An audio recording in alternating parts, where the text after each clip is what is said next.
Bienvenue sur Bible 365. Nous sommes contents que vous soyez avec nous aujourd'hui, pour écouter la lecture du livre 2 Chroniques chapitre 9, 10, 11 et 12. Si vous êtes nouveau, s'il vous plaît abonnez-vous à la chaîne, aimez et partagez-la pour encourager quelqu'un d'autre à écouter la Bible cette année. Bonne écoute. 2 Chroniques, chapitre 9. La reine de Séba apprit la renommée de Salomon, et elle vint à Jérusalem pour l'éprouver par des énigmes. Elle avait une suite fort nombreuse, et des chameaux portant des aromates, de l'or en grande quantité et des pierres précieuses. Elle se rendit auprès de Salomon, et elle lui dit tout ce qu'elle avait dans le cœur. Salomon répondit à toutes ses questions, et il n'y eut rien que Salomon ne sût lui expliquer. La reine de Séba vit la sagesse de Salomon, et la maison qu'il avait bâtie, et les mets de sa table, et la demeure de ses serviteurs, et les fonctions et les vêtements de ceux qui le servaient, et ses échansons et leurs vêtements, et les degrés par lesquels on montait à la maison de l'Éternel. Hors d'elle-même, elle dit au roi, « C'était donc vrai ce que j'ai appris dans mon pays au sujet de ta position et de ta sagesse. Je ne croyais pas ce qu'on en disait, avant d'être venu et d'avoir vu de mes yeux. Et voici, on ne m'a pas raconté la moitié de la grandeur de ta sagesse.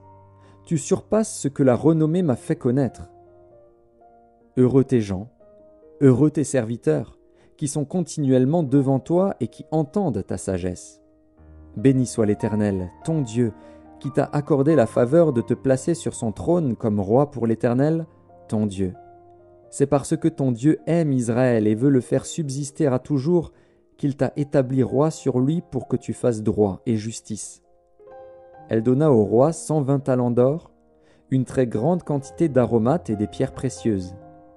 Il n'y eut plus d'aromates tels que ceux donnés au roi Salomon par la reine de Séba.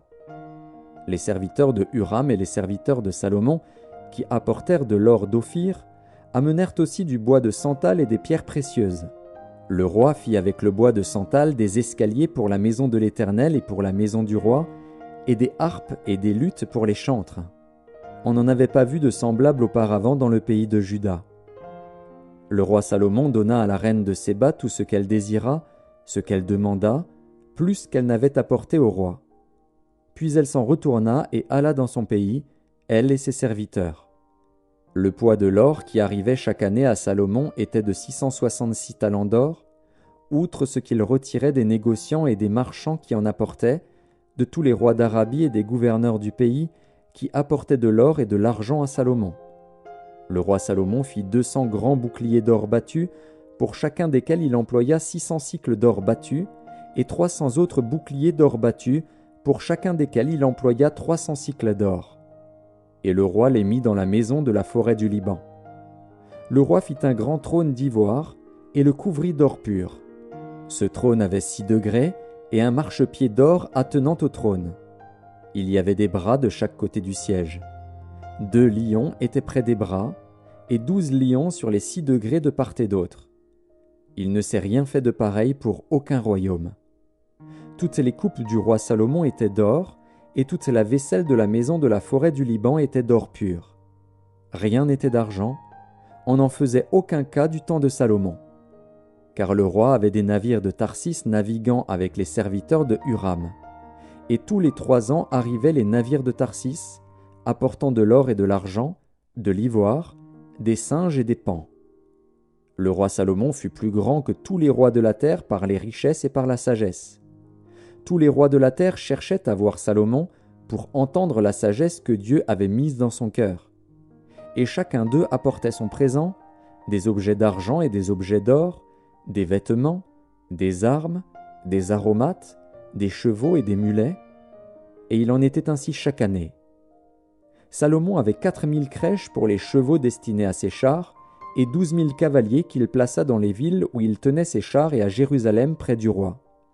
Il dominait sur tous les rois, depuis le fleuve jusqu'au pays des Philistins et jusqu'à la frontière d'Égypte. Le roi rendit l'argent aussi commun à Jérusalem que les pierres, et les cèdres aussi nombreux que les sycomores qui croissent dans la plaine. C'était de l'Égypte et de tous les pays que l'on tirait des chevaux pour Salomon. Le reste des actions de Salomon, les premières et les dernières, cela n'est-il pas écrit dans le livre de Nathan, le prophète, dans la prophétie d'Akija de Silo et dans les révélations de Jéhédo, le prophète sur Jéroboam, fils de Nebat? Salomon régna 40 ans à Jérusalem sur tout Israël. Puis Salomon se coucha avec ses pères, et on l'enterra dans la ville de David, son père. Et Roboam, son fils, régna à sa place. 2 Chroniques, chapitre 10. Roboam se rendit à Sichem, car tout Israël était venu à Sichem pour le faire roi. Lorsque Jéroboam, fils de Nebat, eut des nouvelles, il était en Égypte, où il s'était enfui loin du roi Salomon, et il revint d'Égypte. On l'envoya appeler. Alors Jéroboam et tout Israël vinrent vers Roboam et lui parlèrent ainsi. « Ton père a rendu notre joug dur. Maintenant allège cette rude servitude et le joug pesant que nous a imposé ton père, et nous te servirons. » Il leur dit, « Revenez vers moi dans 3 jours. » Et le peuple s'en alla. Le roi Roboam consulta les vieillards qui avaient été auprès de Salomon, son père, pendant sa vie, et il dit, « Que conseillez-vous de répondre à ce peuple ?» Et voici ce qu'ils lui dirent. « Si tu es bon envers ce peuple, si tu les reçois favorablement, et si tu leur parles avec bienveillance, ils seront pour toujours tes serviteurs. » Mais Roboam laissa le conseil que lui donnaient les vieillards, et il consulta les jeunes gens qui avaient grandi avec lui et qui l'entouraient. Il leur dit, « Que conseillez-vous de répondre à ce peuple qui me tient ce langage ?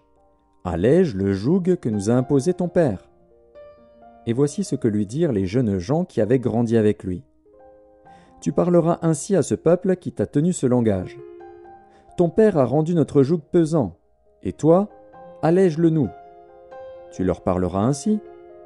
Mon petit doigt est plus gros que les reins de mon père. Maintenant, mon père vous a chargé d'un joug pesant, et moi je vous le rendrai plus pesant. Mon père vous a châtié avec des fouets, et moi je vous châtierai avec des scorpions. » Jéroboam et tout le peuple vinrent à Roboam le 3e jour, suivant ce qu'avait dit le roi. « Revenez vers moi dans 3 jours. » Le roi leur répondit durement. Le roi Roboam laissa le conseil des vieillards, et leur parla ainsi d'après le conseil des jeunes gens. « Mon père a rendu votre joug pesant, et moi je le rendrai plus pesant. Mon père vous a châtié avec des fouets, et moi je vous châtierai avec des scorpions. » Ainsi le roi n'écouta point le peuple, car cela fut dirigé par Dieu, en vue de l'accomplissement de la parole que l'Éternel avait dite par Akija de Silo à Jéroboam, fils de Nebat. Lorsque tout Israël vit que le roi ne l'écoutait pas, le peuple répondit au roi, « Quelle part avons-nous avec David ? Nous n'avons point d'héritage avec le fils d'Isaïe. À tes tentes, Israël. Maintenant, pourvois ta maison, David. » Et tout Israël s'en alla dans ses tentes. Les enfants d'Israël qui habitaient les villes de Juda furent les seuls sur qui régna Roboam. Alors le roi Roboam envoya Adoram, qui était préposé aux impôts. Mais Adoram fut lapidé par les enfants d'Israël, et il mourut. Et le roi Roboam se hâta de monter sur un char pour s'enfuir à Jérusalem. C'est ainsi qu'Israël s'est détaché de la maison de David jusqu'à ce jour. 2 Chroniques, chapitre 11. Roboam, arrivé à Jérusalem, rassembla la maison de Juda et de Benjamin, 180 000 hommes d'élite propres à la guerre, pour qu'ils combattissent contre Israël afin de le ramener sous la domination de Roboam. Mais la parole de l'Éternel fut ainsi adressée à Shemaéja, homme de Dieu. « Parle à Roboam, fils de Salomon, roi de Juda, et à tout Israël en Juda et en Benjamin, et dis-leur, « Ainsi parle l'Éternel. Ne montez point, et ne faites pas la guerre à vos frères. Que chacun de vous retourne dans sa maison, car c'est de par moi que cette chose est arrivée. » Ils obéirent aux paroles de l'Éternel, et ils s'en retournèrent, renonçant à marcher contre Jéroboam. Roboam demeura à Jérusalem, et il bâtit des villes fortes en Juda. Il bâtit Bethléem, Étam, Tekoa, Beth-Tsur, Soko, Adulam, Gath, Marécha, Ziph, Adoraïm, Lakis, Azeka, Tsoréa, Ajalon et Hébron, qui étaient en Juda et en Benjamin, et il en fit des villes fortes. Il les fortifia, et y établit des commandants, et des magasins de vivres, d'huile et de vin. Il mit dans chacune de ces villes des boucliers et des lances, et il les rendit très fortes. Juda et Benjamin étaient à lui. Les sacrificateurs et les Lévites qui se trouvaient dans tout Israël quittèrent leur demeure pour se rendre auprès de lui. Car les Lévites abandonnèrent leurs banlieues et leurs propriétés et vinrent en Juda et à Jérusalem, parce que Jéroboam et ses fils les empêchèrent de remplir leurs fonctions comme sacrificateurs de l'Éternel. Jéroboam établit des sacrificateurs pour les hauts lieux, pour les boucs et pour les veaux qu'il avait faits. Ceux de toutes les tribus d'Israël qui avaient à cœur de chercher l'Éternel, le Dieu d'Israël, suivirent les Lévites à Jérusalem pour sacrifier à l'Éternel, le Dieu de leur père. Ils donnèrent ainsi de la force au royaume de Juda et affermirent Roboam, fils de Salomon, pendant 3 ans, car ils marchèrent pendant 3 ans dans la voie de David et de Salomon. Roboam prit pour femme Mahalat, fille de Jérimoth, fils de David et d'Abikaïl, fille d'Éliab, fils d'Isaïe.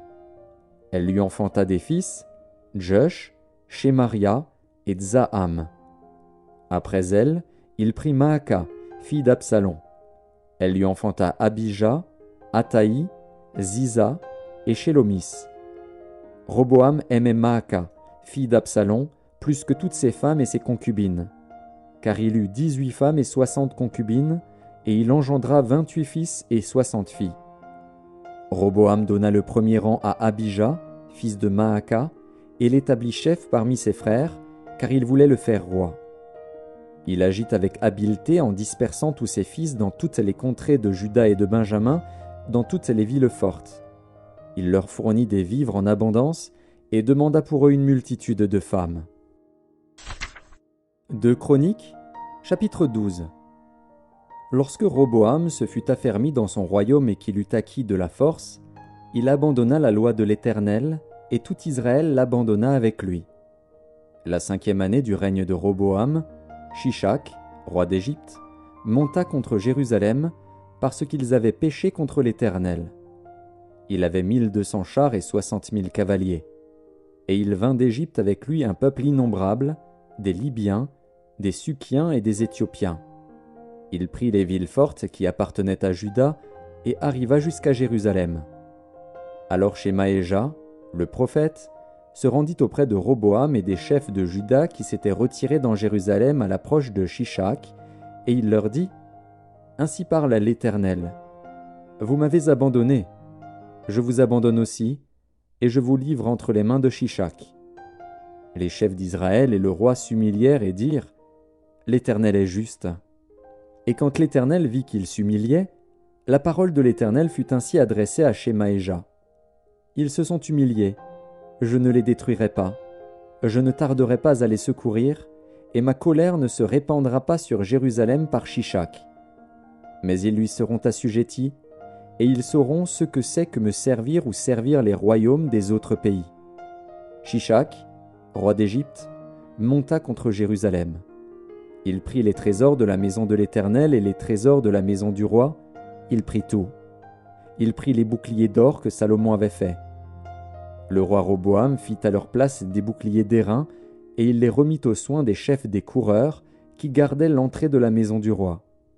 Toutes les fois que le roi allait à la maison de l'Éternel, les coureurs venaient et les portaient, puis il les rapportait dans la chambre des coureurs. Comme Roboam s'était humilié, l'Éternel détourna de lui sa colère et ne le détruisit pas entièrement. Et il y avait encore de bonnes choses en Juda. Le roi Roboam s'affermit dans Jérusalem et régna. Il avait 41 ans lorsqu'il devint roi, et il régna 17 ans à Jérusalem, la ville que l'Éternel avait choisie sur toutes les tribus d'Israël pour y mettre son nom. Sa mère s'appelait Naama, l'Ammonite.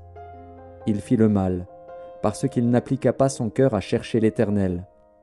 Les actions de Roboam, les premières et les dernières, ne sont-elles pas écrites dans les livres de Shemaéja, le prophète, et d'Iddo, le prophète, parmi les registres généalogiques ? Il y eut toujours guerre entre Roboam et Jéroboam. Roboam se coucha avec ses pères, et il fut enterré dans la ville de David. Et Abijah, son fils, régna à sa place.